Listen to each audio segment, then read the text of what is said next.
Well, everybody, y'all, you've asked for it. You have said, please bring Jane Tucker back onto Jeannie's show. Well, of course, Al and Dee, who helps Al, been so gracious to put, I'm taking these glasses off, to engage wonderful guests, make great suggestions. And who could be any more fun and engaging than Jane Tucker? How much fun is this going to be to walk down memory lane? And it's hard, isn't it? But here she is.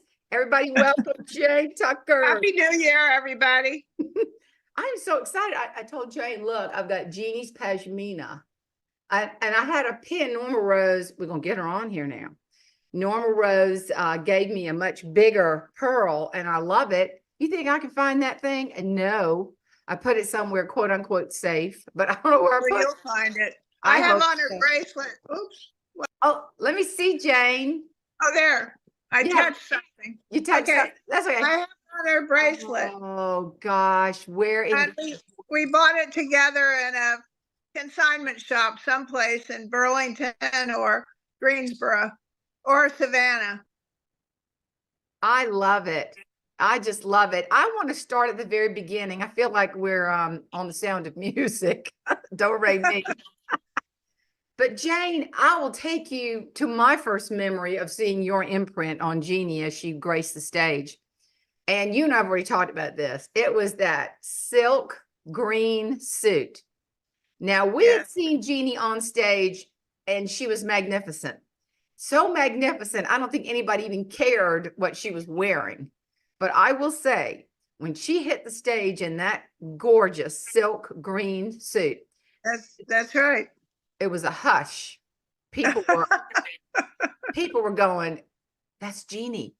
And it was like Jeannie 2.0 plus, plus, plus. So can you just I think that was in Washington.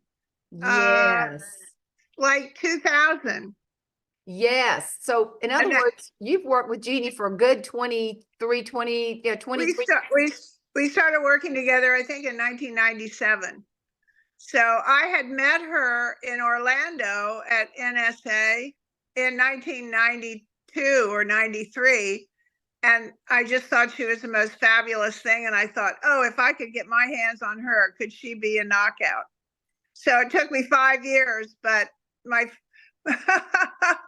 but I think Norma Rose and Tony kept telling her she needed somebody to help her with her wardrobe.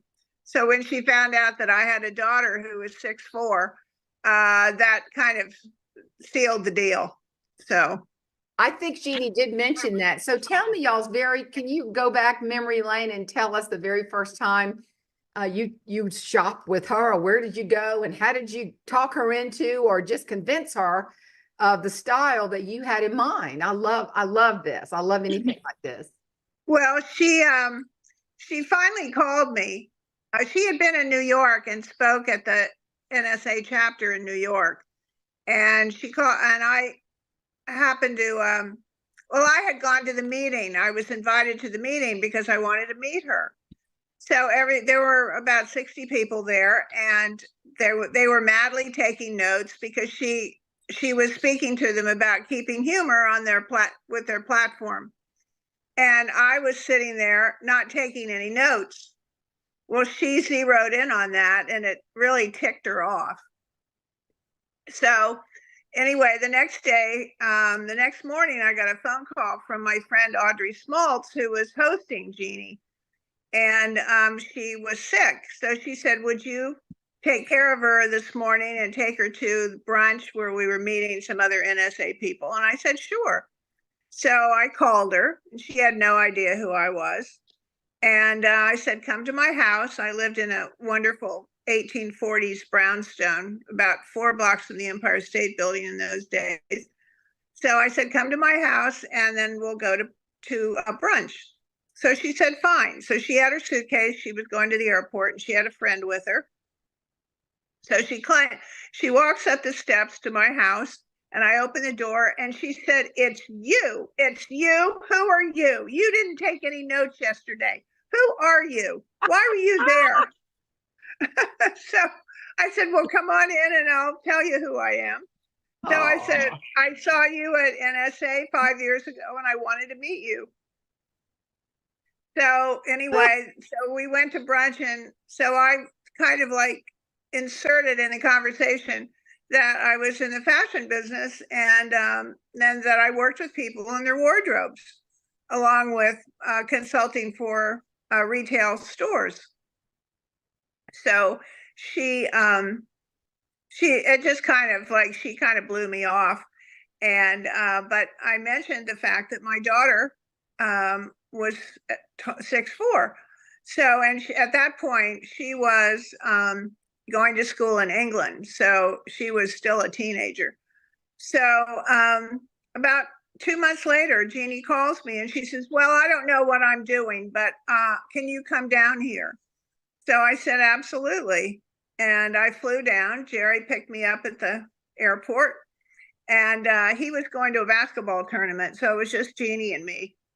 So she said, so she just assumed that it was going to be a waste of time and I was going to, fiddle around and waste her time and money. So, well, anyway, we started in on her closets. And I said, you have to shop in your closet before we can buy anything.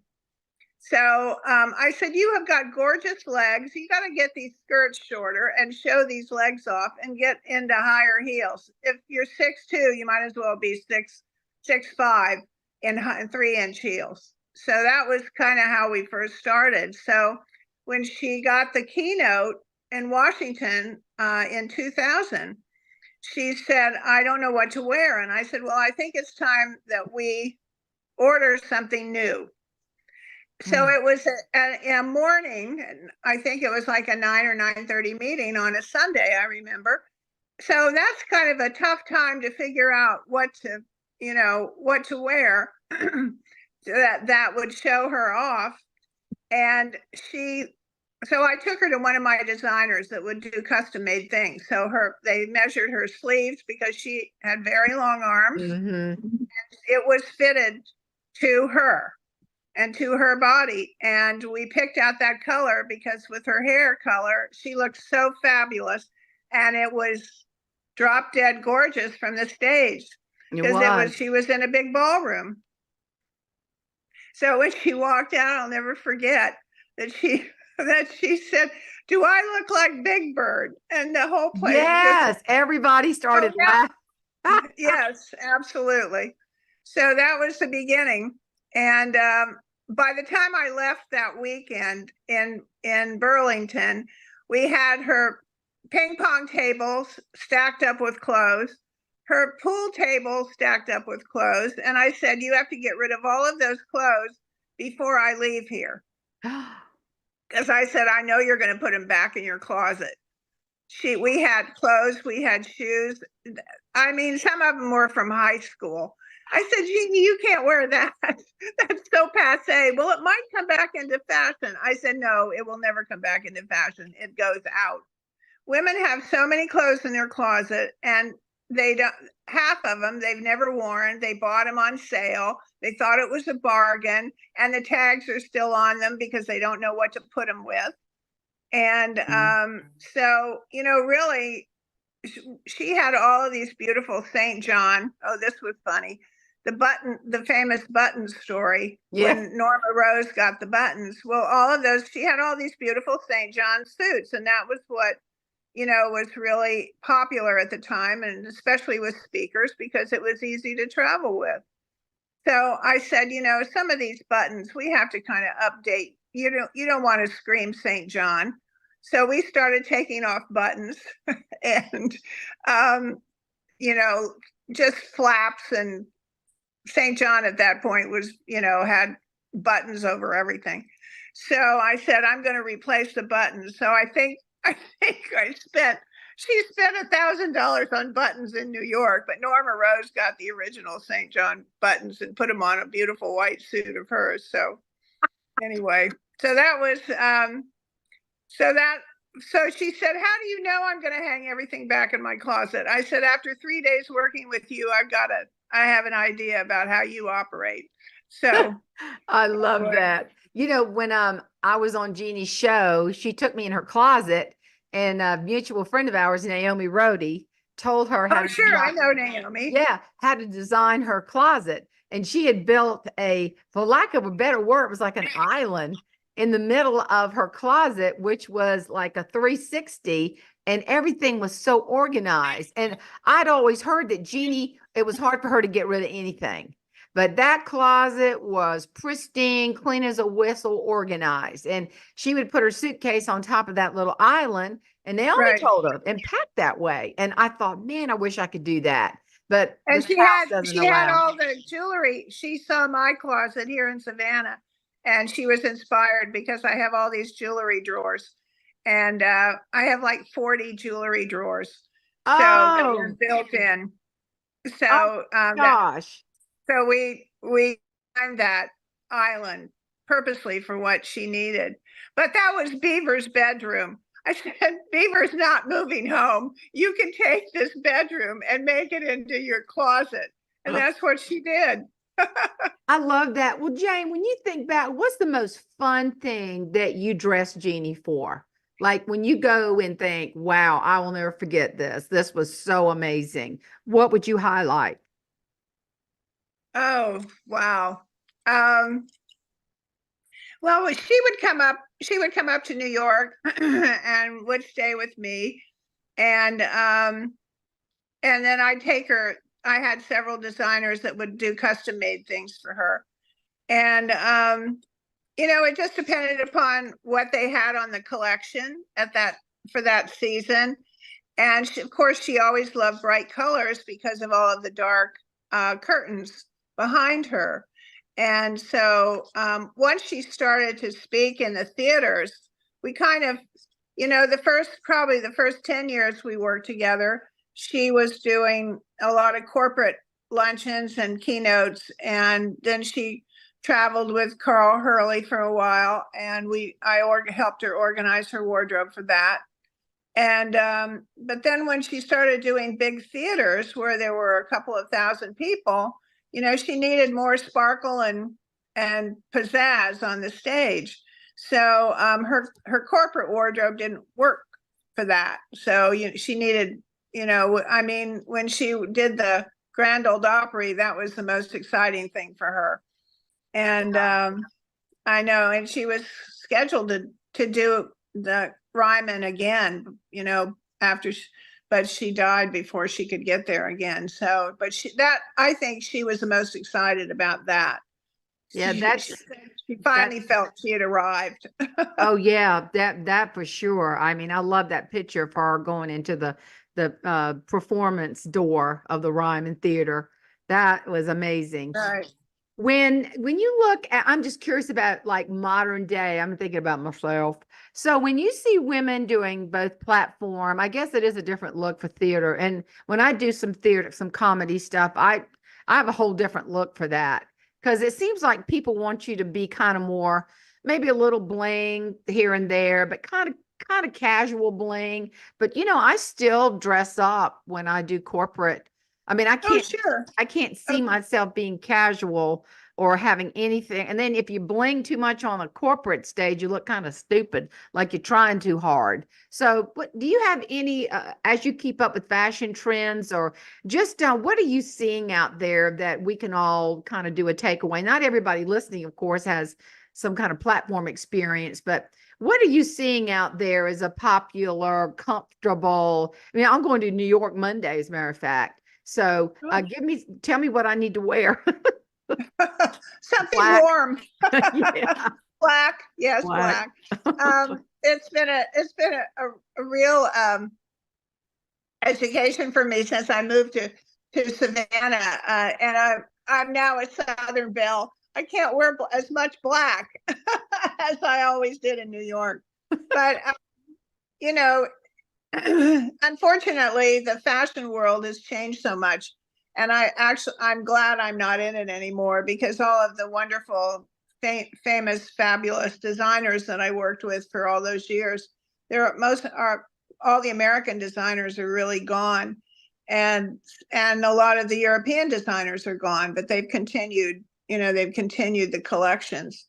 But, I had such a great personal working relationship with all of the top designers, and it's very sad, and when the jeans started having holes in the knees and the t-shirts started having pictures, that was the end of my fashion career. I'm done. Well, Yeah. tell me some folks that you have worked with in the past that would just, when you go back and remember those days, it kind of gives you goosebumps, so to speak. It was that moment. Well, I worked with, in the Americans, I worked with Donna Karan, Anne Klein, uh, uh, Jeffrey Bean, Oscar de la Renta, Bill Blass, all of the top people. My mother-in-law was a very famous fashion designer. She was Pauline Trégère. She was she's in the International Hall of Fame, and has Wow. her and has a plaque on 7th Avenue, and it's like the Hollywood Walk of Fame, only it's for the fashion designers. Perry Ellis, Marc Jacobs, Michael Kors. I've worked with all of those people. So and in Europe, I worked with Yves Saint Laurent and Gianni Versace and Valentino and Dolce and Gabbana. So really, Gosh. really all of them. So it Who was is your favorite person? And you see these folks, you see their work, and you're just you know the name recognition and the brand, but personality wise, who really did you click with, or a couple of people maybe? that's very hard. Each one, I can't say that I had a favorite. Each one had their own signature look. They were all wonderful. You know, they each had their own individual, I could pick out a Oscar de la Renta from a Bill Blass in an instant. They each had their own signature look, and they were all wonderful, so kind. And I started in the industry in New York when I was 20. So I really grew up on 7th Avenue in the designer end. Oh And man. it was it, it was quite an I was really in the fashion world at the right time, because Yeah, you hit it right. Would you say, but what was that, 70s, 80s type thing? yes, it was 70s, 80s, 90s, and then I really retired when I came down to Savannah. Mm. So my husband was Pauline Trégère's older son, and he had run her business for many years. And so I had met him in the early 70s, but we didn't get married till 2002. He said, "What took Oh, you so long?" And I said, "I had to catch you in between girlfriends." So, so, I love so that. anyway, so it was a very exciting world and career, but one that is not. I mean, I knew Halston. I saw Halston before he became famous. So and all of the top people, they knew me from the time I was a little kid, basically, Gosh, the age Jane, of that's 20. amazing. So when you think about dressing Jeannie, that had to be so much fun for you. I mean, that had to be, because you could see your work in progress, so to speak. You could see her hit the stage and everybody loved the Absolutely. look. Oh And man. it also to see her evolve and have confidence. A lot of times I kind of pushed her, over the edge a little bit of her comfort zone, and said, "You're ready. You can do this," because she would always kind of she was always conservative, and so wanted, she was a little hesitant about going too far. But it was amazing, and she grew too Oh yeah. Well, into herself. when Jeannie had broke her femur, that was, but she kept right on moving. I think people were so impressed with the fact that she was not going to discontinue the things she loved the most. Now, when she was seated, and I've always heard this from the old pageant world, they'd say, now the girls stand and do interviews behind a podium, but when I was coming up, you were seated. So we always would pick an outfit that looked really good seated. Did you have to recalculate Jeannie's look when she was seated in the rocking chair doing her comedy shows? Well, we had to move basically from her skirts to pants Mm-hmm. because because she was nervous about being in high heels too high because she said I don't want to go out there and fall. Right. So we had to drop her heels down a little bit, and then in the chair she was more in pants. So that was a big change. That was a big shift. So when she stopped wearing skirts and when she was standing on the stage versus sitting. And she So asked me about that. She said, "What do you think about me sitting in a rocking chair?" And I said, "I would much rather see you seated and you would give me comfort. If you start walking and I know you're not stable, I'm not listening.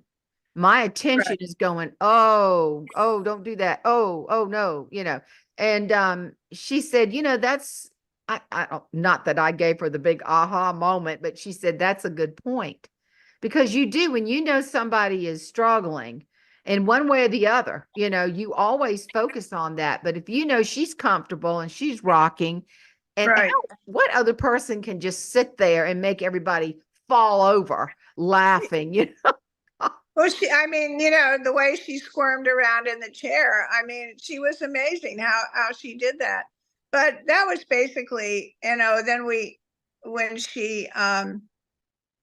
the, we had to get her in flats, probably the last year before she stopped, before the epidemic, she was in flats and she was much more comfortable. So, it was, you just kind of moved with the situation. So, but I worked with Jeannie for 25 years and we had a ball.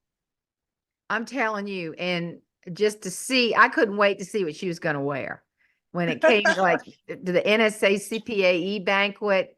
I mean, it seems like the look that I loved on her was kind of a broad top, not tight pants, but fitted. And she would wear something, with her height. You can carry anything in height. You can be ostentatious with jewelry. You can just, it works. And Well, she that always was looked great. another thing she had to grow into because I'm a jewelryaholic and I love jewelry. And Jeannie, still had her mother's pearls from high school. So we had to get her into bigger earrings and bracelets. And of course, then from there, then she started doing stories about bracelets and bodysuits and buttons and all sorts of things but I'd go down probably before she had NSA, and we'd talk about her wardrobe and what she was doing, and the different dinners, and so I'd help her put herself together. Yeah. So and I'd take pictures of her in her outfits, accessorized with the right shoes and the right jewelry, and so she'd go by the pictures. So it didn't come natural to Jeannie, Hmm. but I said, that's my talent. I couldn't get up on a stage and talk to 2,000 people. So that's your talent. So, but I understood. I traveled enough with her and saw how she operated. And we had a ball when, I was traveling with her. And I met her more often when I moved to Savannah because I was down south. So, but Were you responsible for that fabulous purple sequined outfit, the top? yes, Oh, yeah, that's that one was of my beautiful. absolute favorites. In the photo shoot of her, it seemed like her hair was lighter. Her eye Yeah, makeup was fantastic. And that's one of my favorite pictures of Jeannie. When yeah, we got to have a little pageant bling, all of us that have absolutely. been there, done that. I love that. Another thing I wanted to ask you, just because it's in my world, but the designer that I work with in pageant competition was Stephen Urich. And I don't know if I've ever asked you if you knew Stephen. He was I did. incredible. I I did. loved him, and he passed away about 3 years ago. And when I was in New York last time, I went to visit him, and oh, I'm so glad I did. But he made my final gown, walk the ramp type thing, and Right. did a beautiful, beautiful dress for me after Miss America. I wish I had had him during, but he was great and fun. Oh my goodness. And he got all hooked up with the Hollywood crowd and Audrey Meadows. I don't know who introduced him to the Meadows sisters, but he would go out to LA and come back and say, "You are not going to believe this story." And was even dressing Alexis Carson, Johnny Carson's wife. So I would sit at his feet and go, "What?" But he was another one that was so down home and so much fun. And it's Yeah, no, amazing. I knew Stephen, and he had a wonderful way with, doing all those beautiful pageant beaded gowns. They were spectacular. And so yes, I remember. I didn't realize that he'd passed away. Yeah. And I know his son carries the torch still. I think his name is Sean Urich. And I'd love Oh, to go to his showroom, if I'm close. I'm sure we are going to be staying close to that district because we normally do. But Jane, tell me about your life in Savannah. I love it, girl, that you are a Southern girl now. well, I came home from working one day with a client, and my husband, I took him his vodka at 5 o'clock, and he said, "Oh, by the way, um, I sold the apartment today. Find us someplace to live." And I had moved into I had left my townhouse and moved into his apartment, which was a beautiful pre-war apartment across from Central Park. It was on Central Park West, and it was a big apartment. We had a huge terrace, and it was so special. And I couldn't believe it. I said, "What do you mean you sold the apartment?" "Well, I got somebody knocked on the door. It was the superintendent, and he wanted to know if he'd be interested. Jean-Pierre would be interested in selling the apartment." And he said, "They made me an offer I couldn't refuse. So find us someplace to live." I said, "Okay, I'm not going to tell you where we're going to go. And since you didn't tell me you were going to sell it." So I said, my daughter was living in Houston at the time. And so subsequently, she moved very close to the time we moved to Atlanta. So I said, "Okay, I'm going to go to Savannah because I want to stay on the coast and not have to ride a subway to get to the beach." So I had never been to Savannah before, but I always remember Mammy telling Miss Scarlett, "You'd be better off in Savannah." So so I came down and just fell in love with the city. It's just magical. And so I found a real estate agent and said, I'm gonna be here for the weekend. I need to find a house to buy." And this was in 2015, before the pandemic. So Oh, boy, aren't everybody, you lucky? Because everybody did the mass exit about pandemic time. Oh, absolutely, absolutely. So I looked at 50 houses in 2.5 days in no. Savannah. Yeah. And this was number two. My house was number two that I bought. Oh, oh, well, Jane, I want to come see you. I'm Absolutely. born and Well, we're raised neighbors. Charlestonian. I know. I We're love neighbors. Savannah. Yeah, we're, Yeah. outside of, well, now this place is outside of Augusta, but the Charleston place is my daddy farmed. And so Oh, we have their home that we take care of and rent out, which is fun. We were just down there, but I'm so glad. So tell me, what are your favorite things about being in Savannah? well, I didn't know a soul when I moved here, and I've made the most wonderful friends. I live in a complex of houses, of about 1,500 houses, and there's a very strong women's group, and I've made so many wonderful friends. And Jean-Pierre died in 2017, and I'm right so before Christmas. sorry. Oh my Yeah. goodness. So, so and all of my friends down here were just wonderful, and they've accepted me into, as a single woman now. and I travel with him, and we've just it's just been wonderful. So I have a pool, and my grandchildren, I have one daughter, and my grandchildren, they lived in Atlanta for 4 years, and then they moved to Tampa. So, they were within a 4 hour window of coming up to see me. So, I said I wanted a pool, so there'd be enticement to come. So, so anyway, it's just, I do a lot of entertaining, and my house is the perfect party house. Everybody in the neighborhood knows that, this is the party house. So, it's just home. I've been here 8 years. I can't believe it. I was thinking about that. It was 8 years in August. And I used to go to New York a lot, but since the pandemic, I haven't, I don't go up as much as I used to. For someone who lived there for all of those years, New York has sort of lost its glow. For out of town people, you wouldn't realize that, but for someone who lived there, there's a lot of things that it's very sad. So and then I had to have a total knee replacement. I thought of Jeannie. Oh, So yeah. I had a knee replacement in March. So I wasn't doing too much traveling for a while, but Yeah. anyway, but Savannah is home, and I just love it. And I love being down south. And I had been a buyer for 10 years for a company called Montaldo's, and they were all over. We had 6 stores in North Carolina, and we were in Richmond. So I spent a lot of time down south. So somebody said, "Oh, it must have been culture shock for you to move from New York to Savannah." And I said, "No, not really." And I had gone to college in Bristol, Tennessee, Virginia. So, I was a Southerner at heart.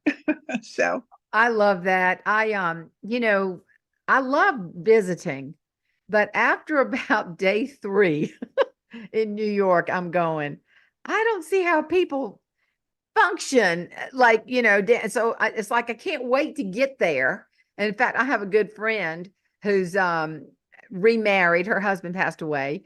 And every time I go, she says, "Hold up your phone so I can hear the sounds of the city," oh, and I do enjoy it, but I don't. After a couple of days, you look at people on subway, as we would in this small town. Hey, because we don't have a subway. Yeah, we do. But it's a sandwich place, but you just want to meet people and talk, and people think you're from some foreign country, big time, or the South might be a foreign country, but I'm just chatty and I like to talk to people, and people can be very friendly. New York gets a bad rap a lot of times, and if you highlight what's wrong with it, you can certainly see that, and same as any place, you can highlight what's wrong with it. But there does come a time I can see where it would be so much more fun to be in a place that's a little bit different. Look at where you are now in Savannah. Oh my gosh, those live oaks, the fantastic restaurants. Of course, New York's got fantastic restaurants, but it's just a different thing. And it's a smart that you got down there before the pandemic. yeah. Because It man, was, woo, we have it was, really had a lot of folks moving down south. yeah. Oh, I'm sure South Carolina, especially. Well, it was, Jean-Pierre was loved. He was born in Paris, and they came to the United States before the war. They got out of Paris in 1938, and came to New York. So he had never lived in a house. He'd always been in an apartment. So that was a new experience for him. But Savannah was perfect because it has such wonderful, wonderful restaurants. And he always loved good food. And it had a beautiful, wonderful Philharmonic. And he had gone to the New York Philharmonic for 70 years. So he started going as a teenager. So the fact that we could go to the symphony once a month was perfect. So those were two things that he enjoyed about Savannah. So funny you say that, because our little Aiken, South Carolina, no kidding, has the most incredible orchestra, symphony orchestra. And Thomas was the president of it for about 3 years. I think just because of the way he does business, he's just kind of like this. And a lot of times you get the creative mind going and it's not a business head as much. So Thomas enjoyed that. But you would not believe the people that have moved from the north that is the symphony crowd. They're all mostly up north or a lot of New Yorkers. It's like they're so used to that culture. And Right. so, yeah, so how about that? That's really something. So I love stuff like that. those were two very important factors of moving to Savannah. Atlanta was too big. I didn't want to deal with the traffic, and I just love the charm of the city of Savannah. The first time I stayed here that week or that weekend that I came down to look at apartments. I stayed at the Marshall House, which at the time I didn't know the history of it, but it is haunted. And it was the Union Hospital when the Union Army came and took over Savannah. And so there's lots of stories. So that was something that I didn't know about when I was staying there, but I could feel a presence. There was no question. That's funny. We've got this little veterinarian's office in Edgefield, and it's a very old house.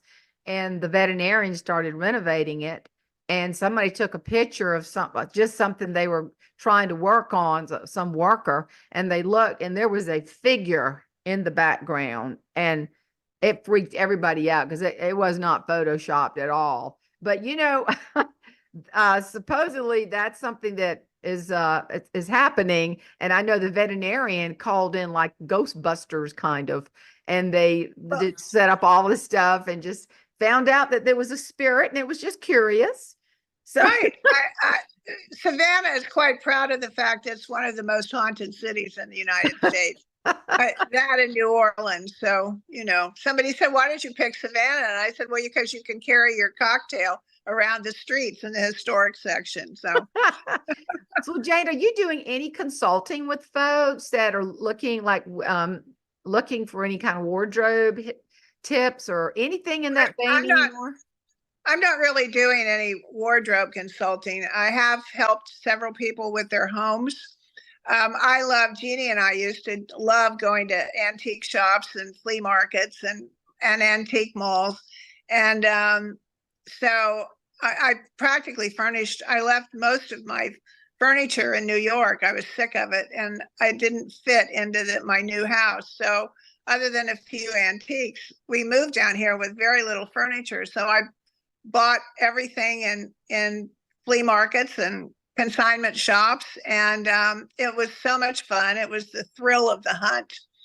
Oh And I yeah. think I kept an upholster in business for the first year because I had like 38 pieces of furniture reupholster. So Gosh.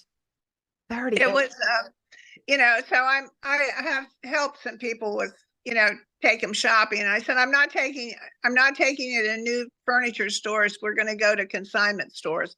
And it's extraordinary between here and Hilton Head. It's fantastic what you Oh can find. yeah.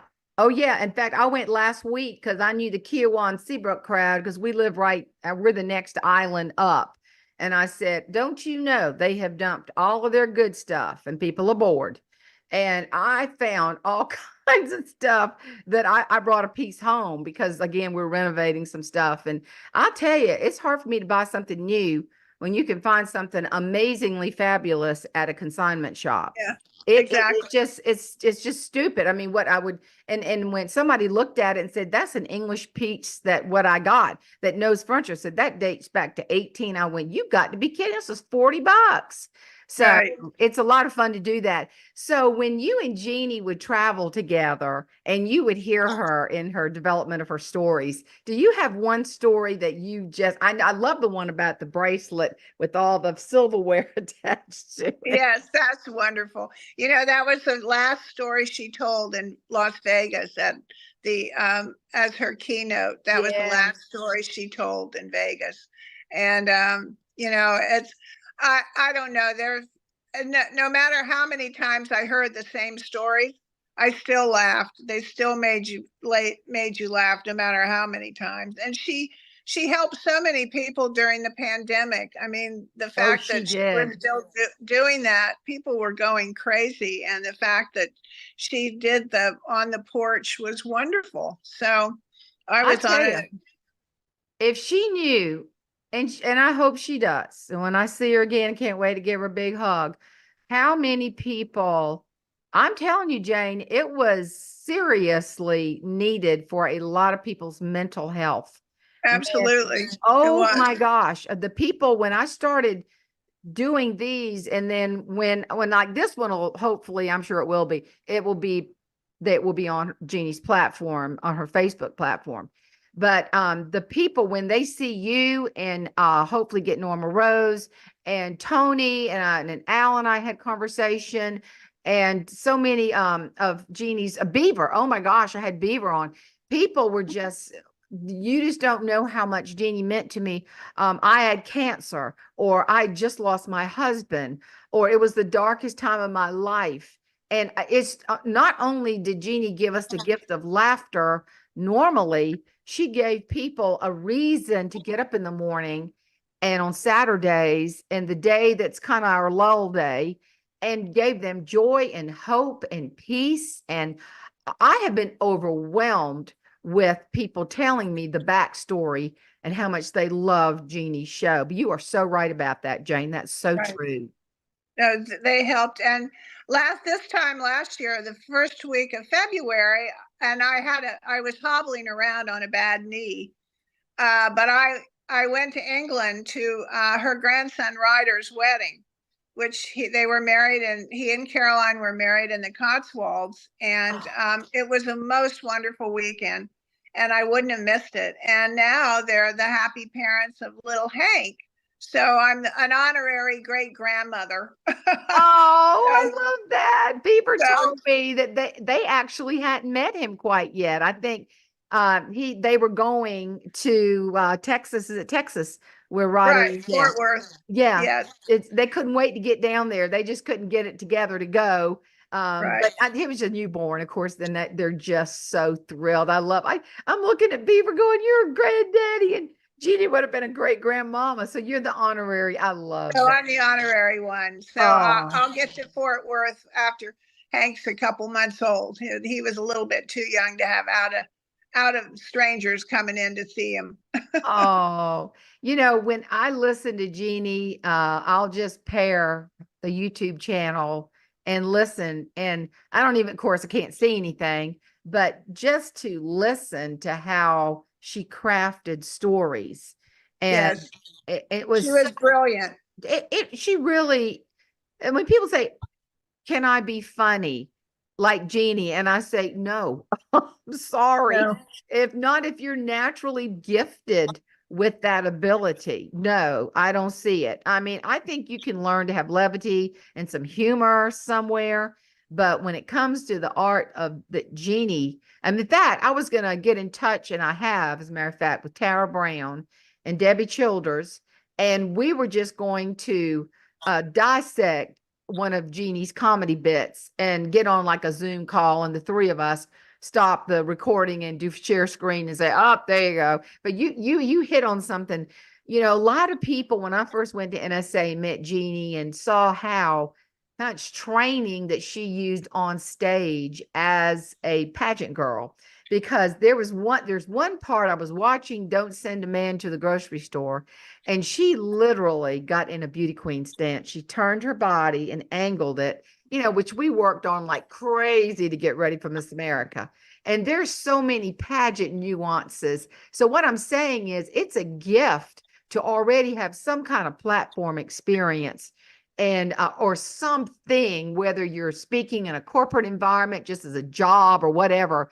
But if you can take those skills on the platform in a professional speaking career, that is a gift. But Jeannie, she just had it down pat. Just the little tiny, and you don't notice it unless you have tried to accomplish the look that Jeannie had. Just walking across the stage, keeping your, like it's a pageant thing, keeping your head this way, engaging your audience. You certainly don't want to look this way. And just little things like that. But overall, it was a masterpiece. It was. I'm not a speaker, and I had no interest in being a speaker, but I thought that her timing was just incredible. I mean, how she inserted a one little thing in the beginning of the story, and then she'd turn around and come back to it, and it was a very important factor. But her timing was amazing. Well, So in that grocery store story, when she was talking about Jerry's personality, she literally stepped out of character and said, "Now I'm out of the story. Let me tell you how Jerry thinks." And yeah, then she stepped right back into where she was. I thought, who would do that?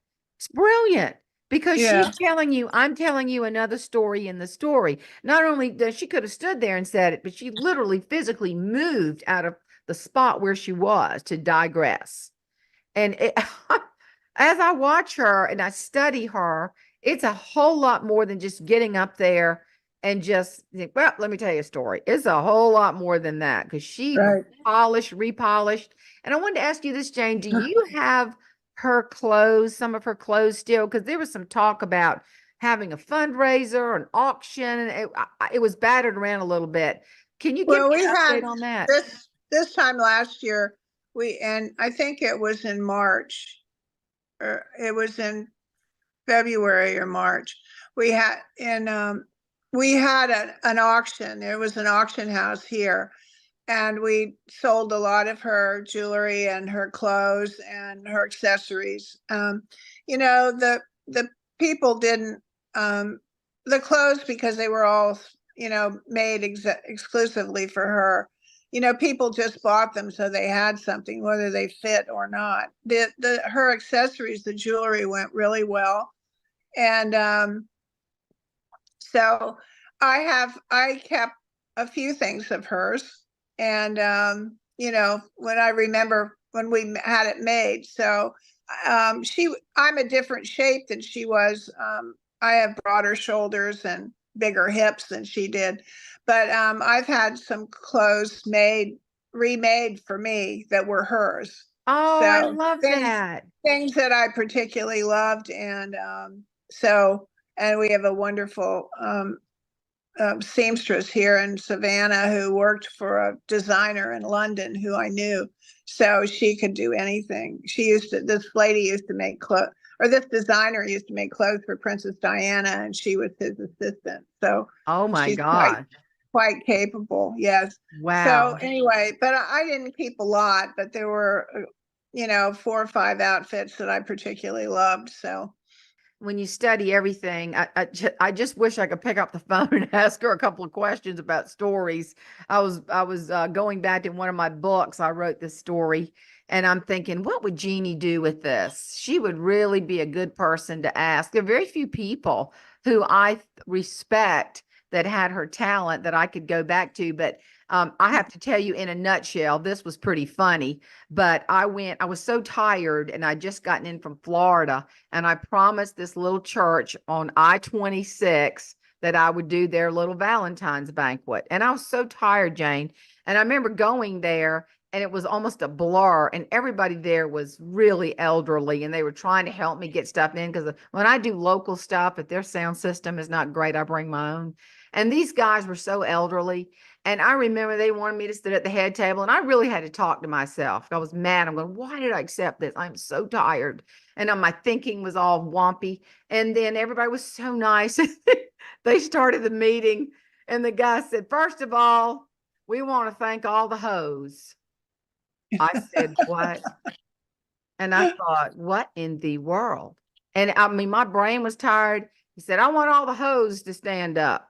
And all these women stood up and waving, and all the men clapped for him. He said, where's the head hoe? And she stood up. And I'm thinking, I'm in the twilight zone. Something weird's going on here. And then this woman leaned over to me and said, last year I was a head hoe.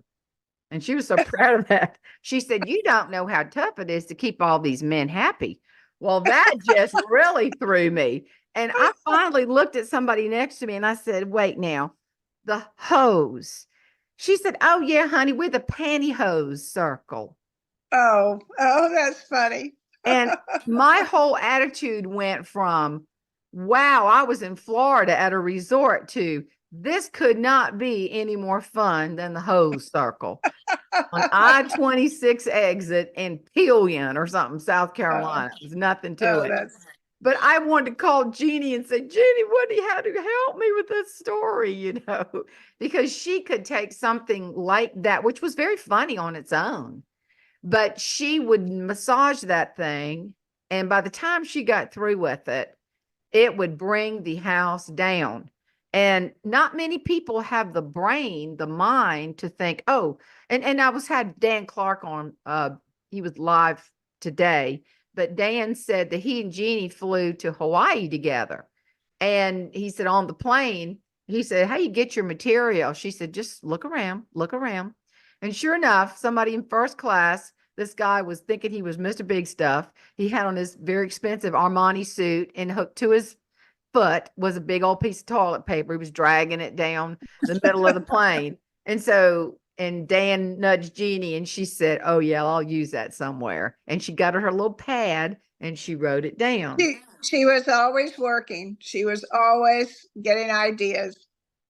Absolutely. And that's what it is. She was a student of the things in life that not necessarily the huge stuff.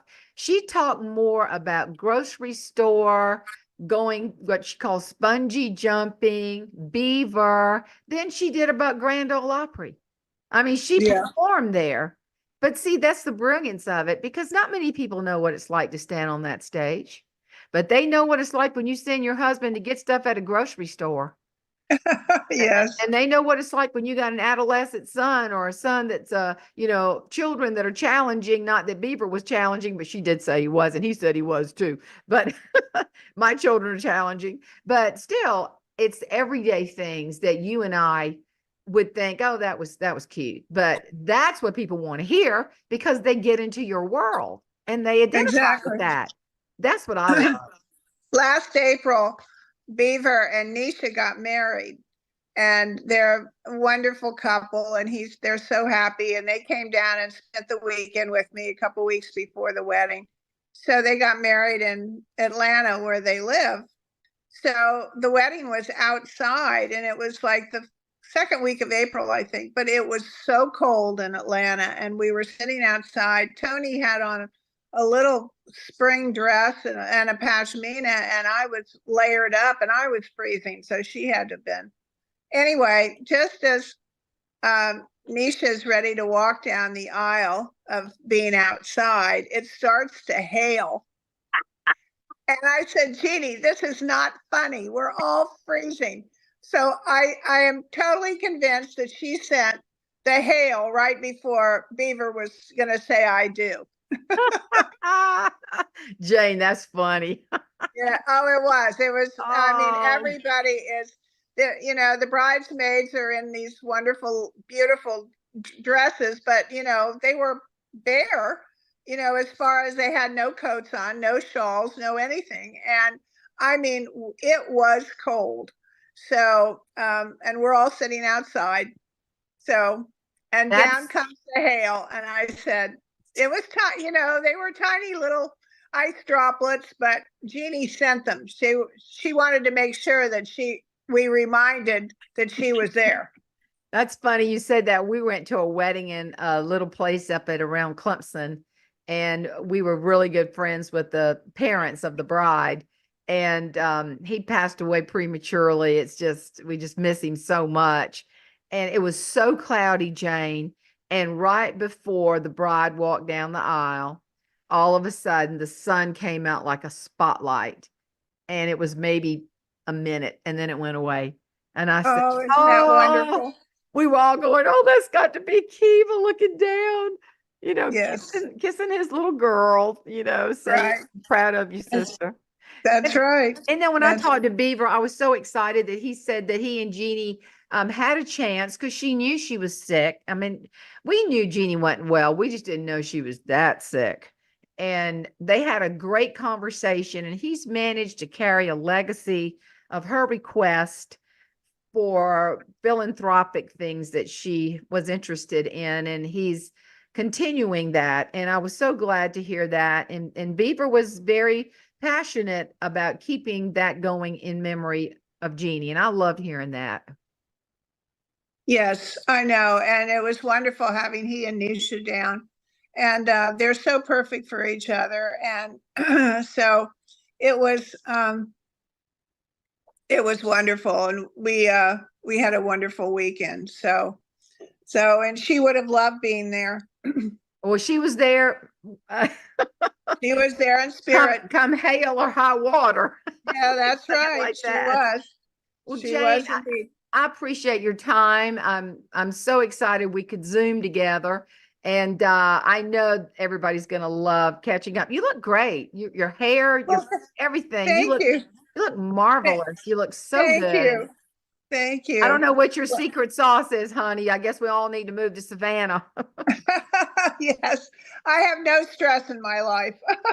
Oh I'm just gosh. having a good time. So I love that. Yeah, because you and I both bonded on going on the cruise down the Danube and the Rhine. Yeah, that was fun. wouldn't that have been funny if we'd bumped into each other in Vienna? I would have fainted. I was just showing you a coat I got. I was so excited about because I love Geiger, so that Yes, boiled wool, so warm.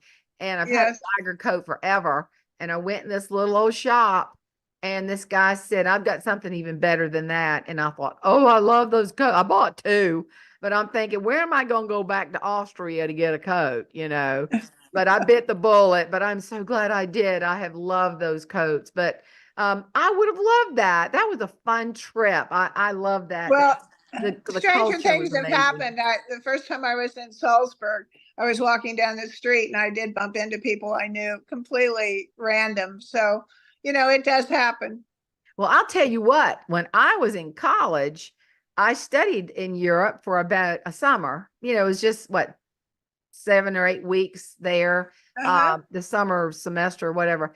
And the professor, God, I'll never forget, Robin Gibson, she said, okay, now we got one event we're going to do, but it's Paris. So we went to, I guess it was the Folies Bergère. Well, I'd never seen quite such a thing. I'm going, oh, like these women, they're like very scantily dressed. I mean, my gosh. And I mean, Uh, I was the color of this pashmina, I can tell you that. And I thought, I hope nobody sees me. I look up and there is my English teacher who is the pillow of First Baptist Church in Charleston sitting right next to me. I went, Miss Smoke. She said, what are you doing here? I said, me, what are you doing here? So See that it does happen. Absolutely. but Jane, thank you. I hope we can get together. If you ever come to Charleston, let me know. Oh, absolutely. And I want you to come down to Savannah. And Jeannie always said coming to my house was like going to a spa because she just kind of like let her quote unquote hair down. And I even had her floating in a floaty thing in the pool. So that was very funny to see her, but she was totally relaxed. So um, I'm extending an official invitation to you, Jane, since I we're so accept close. that. I It's silly, accept that. silly Yes, not to get together. it would be so fun. And Jane, I love the fact that not only you brought your expertise into Jeannie's life, but y'all bonded as buddies. That's, and I tell you, I know your heart is heavy. I lost my best friend on my birthday last Oh, April. And it's like, I don't have the time to find a friend like that anymore. I mean, it was a 40-year friendship. And right, it's like it's a right. girlfriend thing that I mean, my girlfriends mean so much to me. And when you lose one, it cuts your heart out. So I know it's Absolutely. been hard on you with Jeannie not being with us, and it's been hard on a whole lot of people. But It's amazing I haven't broken down because every time I talk about her, I do break down because I miss her every day, you were a real every gift to day. her, and you were a gift to all of us because we learned about the Jeannie getting Tuckerized. Do you remember that? I Yes, love that. indeed. Yes, indeed. Yes, indeed. Well, Jane, And, thank you. Thank you so much for just and taking the and time to share I want memories. all of Jeannie's fans to have a wonderful, healthy, and happy new year. I And appreciate